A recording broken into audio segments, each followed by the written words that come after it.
Mobile apps and local databases go well together. If you want to take the relational database route, SQLite is the winner. However, the problem with bare-bones SQL databases of any kind is writing queries and then integrating them with your other code. Android solves this with the beloved Room library. On Flutter though, you are stuck with the low-level SQFLite package. Not anymore. Moor is a library allowing you to work with the Flutter's SQLite database fluently and in pure Dart. Behind the scenes, it uses the SQFLite package that you're familiar with if you want to do the low-level stuff. Oh, and if you are wondering, Moor is just room spelled backwards. Hello, welcome to ResoCoder, and in this first part of the Moor series on Flutter, you're going to learn how to work with tables and simple queries. We are going to build a project which will be a task list where you have multiple tasks displayed in a list view, and you can take those tasks and everything happens persistently. You can also add new tasks, new task, add it here, and you can also set a date. I know the UI is not all that great, but this is not a tutorial about good looking UIs after all. So task with date.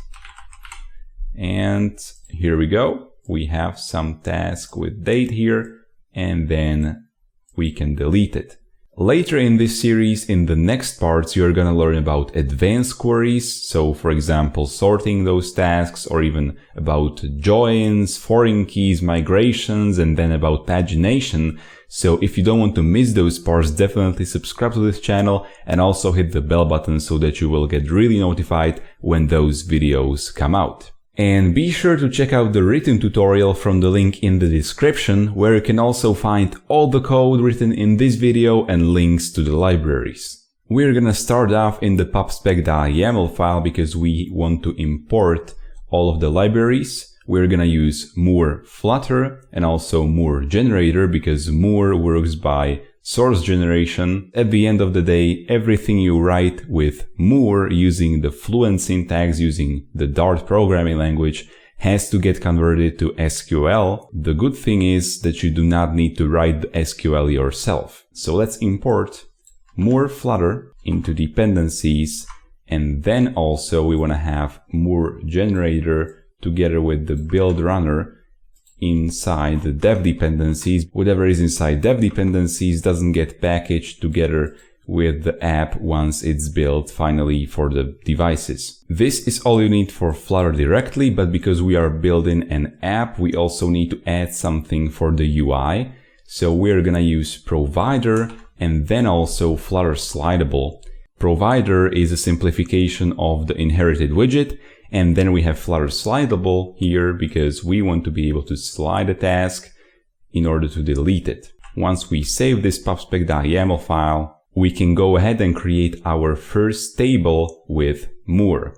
We're gonna do that inside a folder called data. So let's create such a folder under lib. And also this folder will contain a file called moordatabase.dart. And we're going to put all of our code related to Moor over into this file. Just to keep it simple in this tutorial, you can obviously split your files up however you wish. As I've already briefly outlined, Moor works by writing pure Dart without the need to write SQL. Of course, if you want to do something really exotic, you can jump in and write SQL yourself. But for the most part, I would say 90% of the time, you do not need to touch SQL at all. Tables are defined as classes which extend the table class, and we want to name our table tasks. So extends table, and this table class, which is extended, comes from the Moor Flutter library.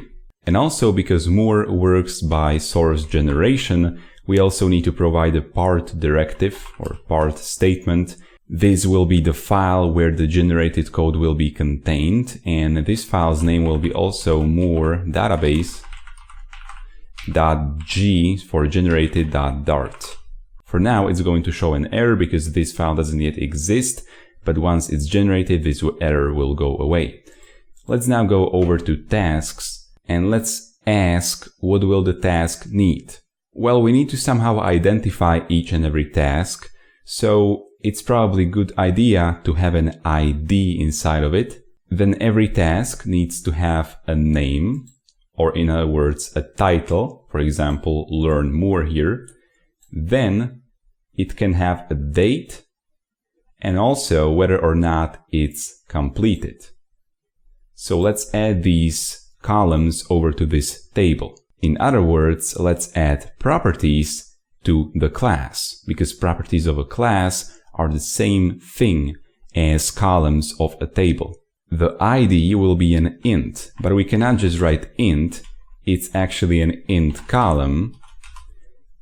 It's going to be a getter. Every table column is a getter in the class. So int column get, now its name will be ID, and we want it to be an integer. So integer, and also it's going to be auto incremented. And now we somehow need to tell Moor that, yeah, this is it. That's all there is to the definition of this ID int column. In order to do that, we can either call and then call it a day, but because it's a call function, we can also just delete this call and this accessor and simply add another parenthesis. This is the same thing, it's just a shorter syntax for call. It's here because we want to turn this int column builder into an actual column here. So let's just call the call method. We want this integer to be auto incrementing because we don't want to deal with the IDs ourselves. And also auto increment sets this to be the primary key automatically. Then we also want to have text column. Its name will be name, and this will be simply a text with length. So let's put a constraint on here. The minimum length will be 1 and the maximum length, let's say 50. And let's also call it. And if the length constraint is not fulfilled, it's going to not accept the task which is being put into the database, and also it's going to throw an exception which you can then later catch and show an error message to the user. Another thing that a task should have is DateTime, but DateTimes are not by default supported by SQLite. But Moor is smart and it can convert these DateTimes, which are not natively supported by SQLite, into integers, which are basically Unix seconds. And it does that behind the scenes so that you would think that actually DateTimes are supported even though they really aren't. So let's input a DateTime column, get date or due date. It's going to be a DateTime, and now it's going to be also nullable, and let's finalize it here. And finally, we want to have a Boolean completed, and also similar to DateTimes, Booleans are not supported by default, but behind the scenes, Moor converts them to integers, which have value of either 0 or 1. So we, again, do not need to worry about Booleans with Moor. So bool column get completed, and it's going to be a bool, or actually a Boolean, so that it doesn't mess with the keyword of bool, which is a keyword in Dart. And we want to have a default value for this completed column for every new row inside the column. And defaults here can be specified with a constant. And this constant is a class with a constructor which accepts some value, and this value in our case will be false. And also we mustn't forget to finalize this by using the parentheses, or in other words, the call function. Another cool thing about Moor is that it takes this tasks table and generates a data class out of it. And not just any kind of a data class, it's a fully blown data class which supports value equality, simple deep copies, and even converting to and from JSON. By default, the name of the generated data class will be simply, in this case, task, without the S at the end. If you want to change the name of the data class to be something different, you can use an annotation. So data class name, and you can specify some name. In this case, we want to leave the data class's name to be a task, so we are now going to use this annotation. Again, if you want to have a closer look at this code, you can check it out from the link in the video description, where there's also a written tutorial and all of the code is available there too. You might also be wondering that it's cool that auto increment sets this column to be the primary key, but what if I want to have some other primary keys altogether? The good thing is that you can absolutely set your own primary keys by overriding primary key property, which has the following definition. So it's going to be a set of column, and it's a getter called primary key, and we use the new Dart set syntax, and we want to set it to be, for example, ID and also name. So now this table will have two primary keys, ID and name. In our case, we do not want to have custom primary keys, so we can just delete this overridden property. Before we can generate the code, we need to define a database class. And in Moor, database classes are also just simple classes. Let's call it app database. And let's make it extend the not yet generated app database class, and generated classes are prefixed with an underscore and then $, and the name is the same as the non-generated class, so app database. Every database class in Moor needs to be annotated with use Moor, and it needs to have the tables specified, and the tables that this class operates with will be tasks table. And every database class needs to have a constructor which passes some things into the super constructor. So the super constructor takes in a Flutter query executor in database folder. So basically we are telling where the database file should be located, and it should be located relative to the database folder in a file called db.sqlite. It doesn't really matter which kind of a name you choose here. And this is a name parameter, not just some unnamed one, with the name of path. So let's specify it here. And then also we're gonna tell to log statements to be true. This is good for debugging because it's going to print out the SQL which is running behind the scenes into the console.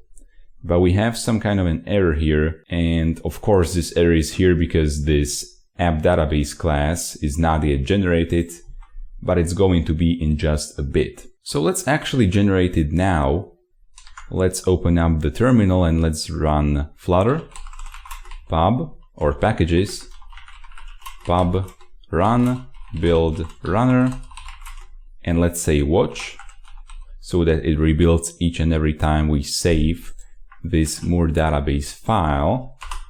And once it's built after a while, we're going to see the generated file here, but we still have one error inside app database, and that is that we need to override the schema version, which will be just 1 for now, because this is the first iteration, so to say, of the database, and this should be bumped up whenever you change the schema. So you update your tables or you update columns within a table. Each and every time you do a change, you should provide a new schema version and then also a migration.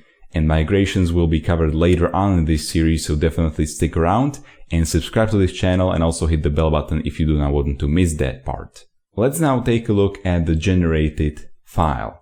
It contains the data class named task, and really it's a full-blown data class because it contains among other things, copy with, to string, and also hash code generation, and also the equality operator is overridden in order to make it a value equality.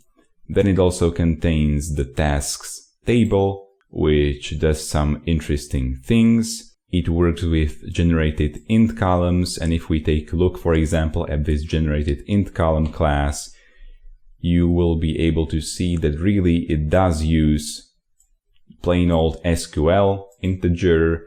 Then it also sets primary key and auto increment here. But the good thing is that you do not have to deal with this stuff because it just works without you needing to operate with SQL, which is definitely a good thing. Let's now finally get to queries. Queries can also be written in the Fluent syntax in pure Dart, but also you can write custom SQL queries if you do something really exotic. In this part, we are going to put the queries directly inside the app database class, but do not freak out because you can obviously put your queries inside data access objects, otherwise called DAOs, and really separating your queries into multiple DAOs is a good practice because if you have multiple tables and you put all of your queries inside a single class, it's gonna get really messy really fast. But let's just for now put all of our queries inside the app database class. Queries can return a future, and this future will contain a list of task, and task is the generated data class. Let's call it get all tasks. And whenever it's called, we want to select, as usual in SQL, and each and every table has a getter property inside the database class. So let's say we want to select tasks table, and from it we want to get everything.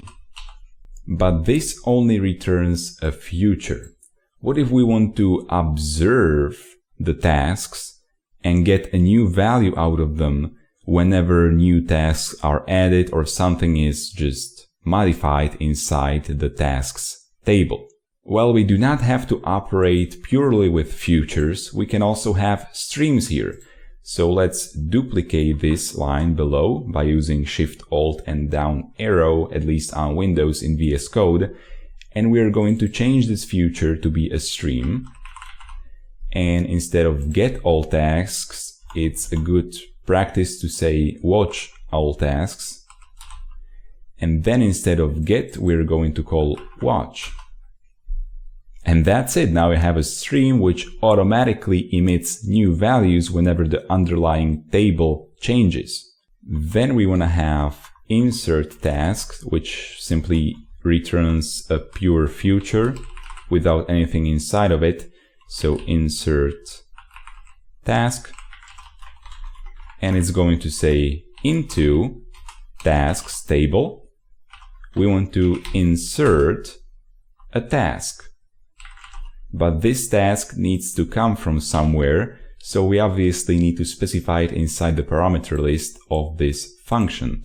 So let's say task needs to be passed into this function, and also you can return an integer here if you want to, because this insert returns a future of integer, and this integer is simply the key of the newly added task, but only if the table contains an auto increment column. In our case, it does contain an auto increment column, but either way, we are not really interested in this integer after all. Similar to insert, you can also have update, so let's copy it, duplicate it below. Let's say update task, and instead of into task insert, we are going to say update the tasks table and replace the task. And because task contains an auto incrementing primary key, the Moor library will know which task should be updated, and it's not just going to update all of them with the same value, obviously. Finally, we want to have delete task, and deleting a task is really simple. As everything with Moor, we want to call delete, and then again delete. Here we are selecting the table task, and then we call another delete because we want to delete a particular task. Awesome, so we have the table definition, we have the app database class, and then we also have all of the queries which we currently need in order to make this app. So let's create the UI now. We're going to start off in main.dart, and let's delete everything which is inside of here. We are going to use the Flutter Awesome extension for VS Code to create a new material app. And instead of scaffold and center, we are going to delete it from here and say that this home will be a homepage widget, which we are going to create in just a bit. And also we want to wrap this material app with a provider. So wrap with a new widget provider. Let's also import provider here. And provider needs a builder, and inside this builder, which accepts a build context, we are going to create a new instance of app database. And now this instance of our app database will be available throughout the whole widget tree. Of course, since this is only a simple app, we are not going to use any fancy state management solutions, because for us, simple stateful widgets will be enough. But I really recommend that you in your own apps step up your state management game and use the block library, because that's, in my opinion, the best state management solution for Flutter out there. And if you want to learn how to use block, you can check out a tutorial from the card in the corner. Alright, so with this done, we can now create a UI folder. And inside it, we are going to have the home page file. So homepage.dart. And because this is not a tutorial about UI, I'm really going to go fast through this UI part. So we first need to add all of our import statements in here, including the new task input widget, which is the widget on the bottom here, which is used to add new tasks and also their date here.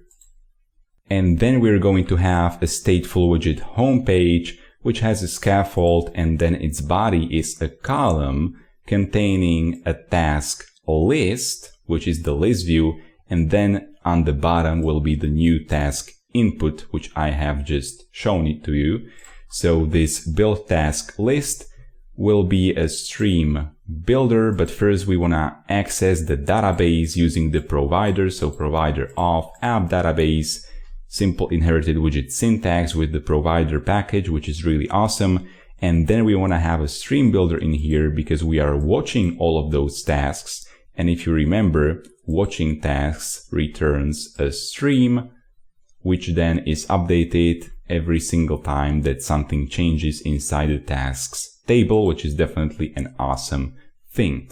So as every stream builder, it has a builder, which takes in an async snapshot containing a list of tasks, which is the data class generated by Moor package. And here we just populate the list builder by building list items, which contain a slidable so that we can delete those tasks by sliding. And definitely check out this code from the link in the video description, which is going to take you to resocoder.com, because over there you can check it out in full detail at your own pace. Here I am really just going fast through it because I don't want to really bother you with UI code, since this is not a UI focused tutorial. But we have a slidable here with the icon slide action for deleting, and then we have a simple checkbox list style, which accesses values on the item task, which is the task for this particular list item. And then whenever the checkbox list style is tapped, we want to update the task with a new value, so we can use the copy with method, which is part of the data class, and we can change only one field on this data class, which will be completed. And completed will be set to either true or false, depending on what the value is passed into unchanged of this checkbox list style. Oh, and also here I have realized that I've made a typo in Moor database file, because this is not actually called due date in our task table definition, but here's a typo. It's called due data. So let's change this to due date, and now everything should work properly once we have this typo sorted out. So now we can actually access the due date and display it in the subtitle. So that's definitely a good thing. Now let's import homepage into main.dart. And now let's move on to implementing the new task input widget. It's going to be located under widget folder, and the file name is this one, so new task input widget.dart. And again, it's pretty standard Flutter stuff. We want to have imports here for Flutter material and also for provider. And it's going to be a stateful widget because we are using only a simple state management with widgets and not any kind of a block or anything like that. And because we have stateful widget here, we need to keep all of our state directly inside the state class. So we want to keep track of new task date. This is the value which is gotten from this calendar pop-up here. The value will be stored inside this DateTime new task date. And then we also have text editing controller because we want to be able to reset the value input inside this text field. Once we submit it, we want to have it cleared. That's why we need to have a text editing controller. Inside init state, we set the controller to be a new instance of text editing controller, and then we have a build function which contains a row containing text field and then the date button. The text field is really standard. It has controller set on it, and then it has some nice decoration. And once the text field is submitted, we want to access the database using the provider.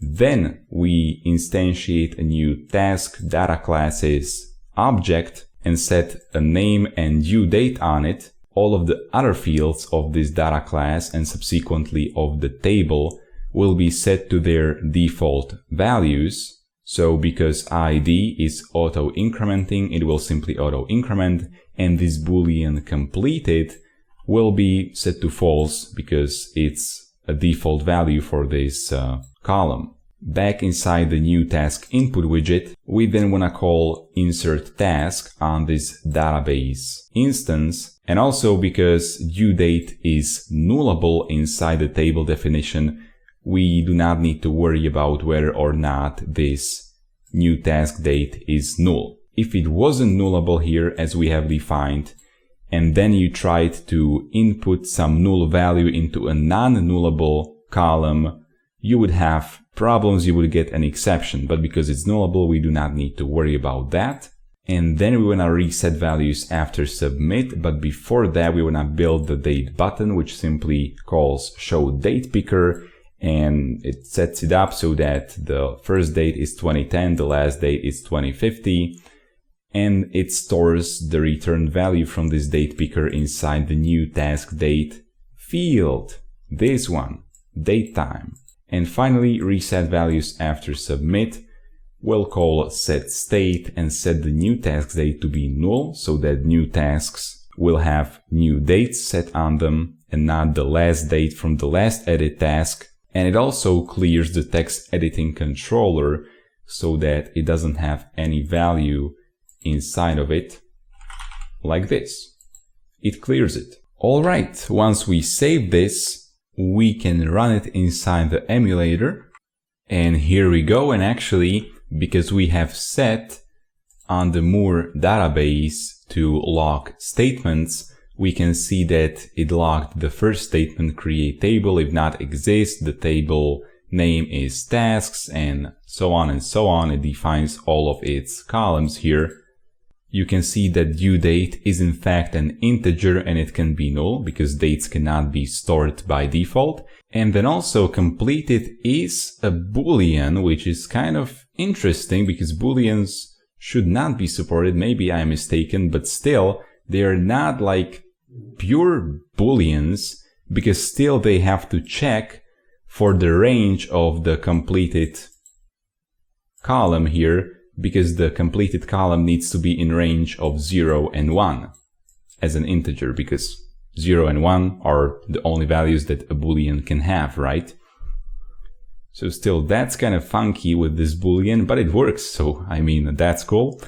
And then also we have selected all tasks from the tasks table, but let's now actually go into the app for real. Let's add a new task. Let's also change its date to be the 30th of June 2019, and let's say submit. Whoa, we have some error here, but it's only a Flutter error. What's up with that? Render flex overflowed by 46 pixels on the right. Well, we're just going to pretend that something like this had never happened. And what's important is that Moor works, not that the UI is throwing us some errors left and right. But Moor works, we can see that it inserted into tasks a new task with name and due date set on it. And the values for these two rows are new task and then the due date represented as Unix seconds. And we can complete this task. We can add another task without a date, so that it's going to be null actually. And if it's null, we have a logic inside the widget so that when it's null, it's gonna say no date. And then we can, because it's persisted on the drive inside this DB SQLite file, we can really just hit Ctrl-Shift F5 to do hard restart. But even though it's hard restart, nothing will be lost. The data is still persisted because we are using a database here, so that's definitely the most awesome thing. That's it for this first part. In the next parts, you're going to learn about advanced queries and data access objects, foreign keys, joins and migrations, and also about pagination. So definitely subscribe to this channel and also hit the bell button so that you will join the notification squad and be notified about every video that I upload, because here on ResoCoder, I am determined to provide you with the best app development resources and tutorials out there. If this video helped you, give it a like and also share it with other developers who might be also struggling with doing SQLite on Flutter. Remember that you can learn from the written tutorial and also get all of the code written in this video from the link in the video description. Leave a comment if you have anything to say, follow me on Instagram, Facebook and Twitter, and see you in the next video.